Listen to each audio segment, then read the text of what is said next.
মায়ের জয়, জয় সোনা মায়ের জয়। এই মা আগে এসেছিল, এসি বলেছে আমাকে উপকার পেয়েছি, তাই মায়ের জন্য জিনিস এনেছে। আমার থেকে আমার থেকে আমার থেকে বল মা কি উপকার আছে, তুই নিজের মুখে বল।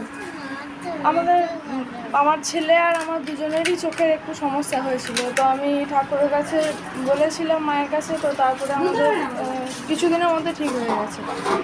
আপাতত ঠিক হয়ে গেছে দুজনের। মা আছে? হ্যাঁ, মা তো আছে। মা চলেন তো। হ্যাঁ। কোথা থেকে এসেছিস মা? আমরা নানুর থেকে এসেছি। খুব একটা মিরাকেল কাজ করেছে। বাচ্চাটার চোখের সমস্যা ছিল, মায়েরই ছিল দুজনেরই। যা যা বলেছিলাম তাই তাই ওরা নিষ্ঠা করে করেছে, তাই বাচ্চারও চোখ ভালো হয়েছে আর মায়েরও চোখ ভালো হয়েছে। খুব মিরাকেল একটা কাজ করেছে। ক বছর বয়স বাচ্চাটার? 3.5 বছর বয়স। হ্যাঁ গো, আমাকে বলছে না, হ্যাঁ গো, এটা কি গো? আমাকে বলছে বাবা রে, বাচ্চা